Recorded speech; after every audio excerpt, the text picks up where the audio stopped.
We celebrate 35 years this year, which is quite a milestone for us.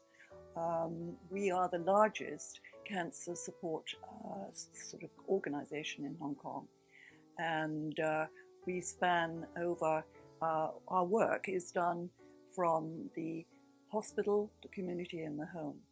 We have a network of resource centres, one in every public hospital and 4 in the community, and 2 for special needs.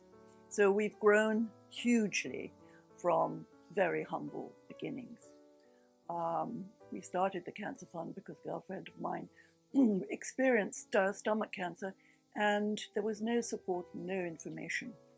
And sadly she died, but I learned a lot from nursing her.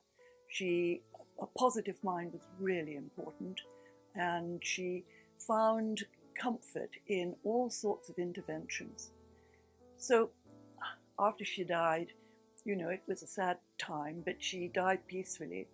And I was asked to take part in a coffee morning with a couple of cancer survivors, and they said they'd heard about my nursing, Nikki, and would I help start a support group. Today, we have 22,000 people in our support groups. We have 21 support groups. So it is huge. And so I have to thank her for inspiring me to start the Cancer Fund. It's rather a sort of a spooky story, because almost as soon after she died, I had this meeting at the coffee shop. And then I was asked by the Hong Kong University to do a conference, an international conference. And I said, me? What do I know about that sort of thing? Anyway, it was a very, very successful conference, and there was $30,000 left in the kitty. And I said to the university, please, would you consider, giving it to us to start the Cancer Fund? And they did. And, we've gone from strength to strength. We started with support and information, and then we got stuck a little bit because we had 36 publications. In those days, people didn't use a computer, so it wasn't online. So this information in Chinese, this information went to 22 countries in hard copy, including Australia, because there's a Chinese community in every city in the world, as you know. And then a like-minded doctor sort of said to me, what would you do if we offered you a space in our hospital? And I said, I'd start a Cancer Patients Resource Centre. And it came about, but the interesting thing is that was the Pamela Yude who offered that to me. But the first one, they hadn't finished the renovation work where we would be.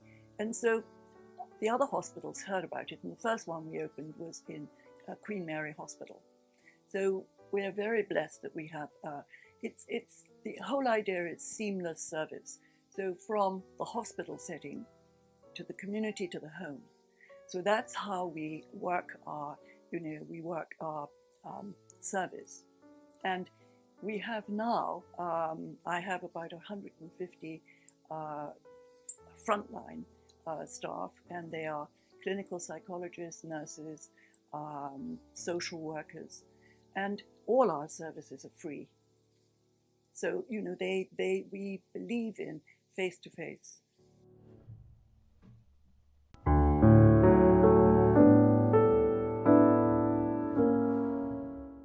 It's very interesting, actually, because 35 years ago, cancer was a taboo subject. You couldn't put cancer on anything, and I insisted that we called it the Hong Kong Cancer Fund. We weren't going to call it the Bohemian Club or something like that, which is what everybody wanted me to do. And I wanted to face cancer. I wanted to educate the public about cancer. But at that time, the average age, I should think, was about 65, 70, perhaps even older. And the prognosis wasn't that good. Today, in today's world, it's all about survivorship. It's very, very interesting. It's completely changed. I'd like to think that it's partly to do with our public education programs that people come forward and they address screening early.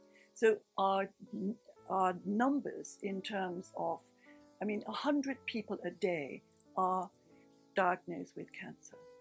And, I'd like to think that because people are more educated in terms of coming forward, we're catching the cancers early. And of course, treatment now is so much more sophisticated, but costly. That's a problem very often.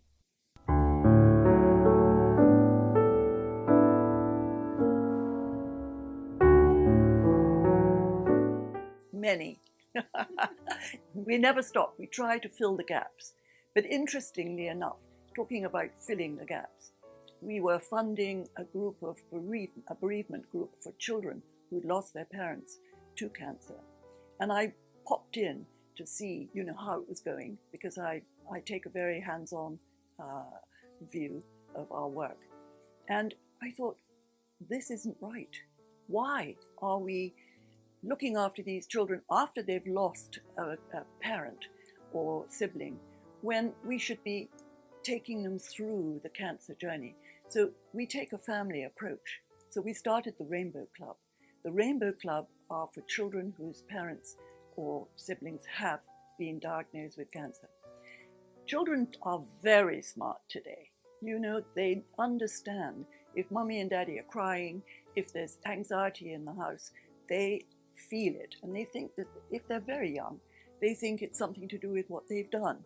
So, this is something that we've turned around, and we take the whole family and we share so that they feel part of the healing process.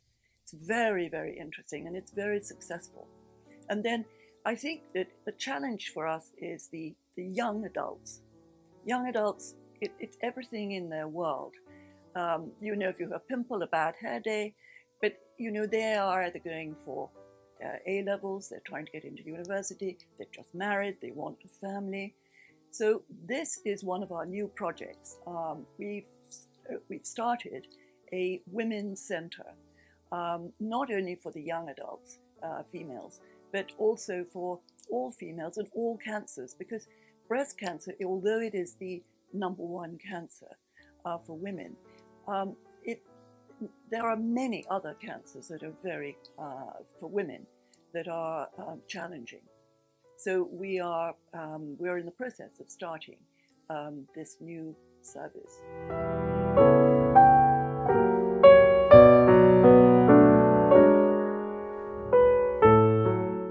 I'm very familiar with the challenges for putting on a walk, and I'm delighted that Hong Kong is taking the initiative from England, because it's very, very successful in England and well known. And so I hope this is the first of many. But of course, we all are challenged that we can't with the COVID virus, and therefore it has to be virtual. But I would like to really encourage everyone to take part. And if you can't take part, just send a donation. The Cancer Fund needs 100 million a year. And of that, interestingly enough, 52% comes from the man in the street who gives, on average, $152. And we call those our circle of friends, the monthly donors. And that's a huge amount of money. And when I go into the market and I have my telephone has a tag on it that says Cancer Fund. And I'm just so heartened. People behind the stalls, they go, right on there, we're with you.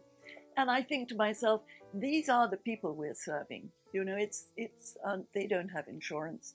They need our help.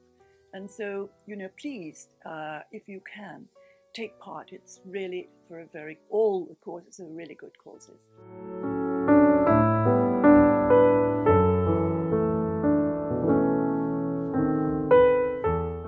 It would be good if you could dedicate your walk, run, or whatever you plan to do to someone, a loved one, who you have lost or have been through cancer.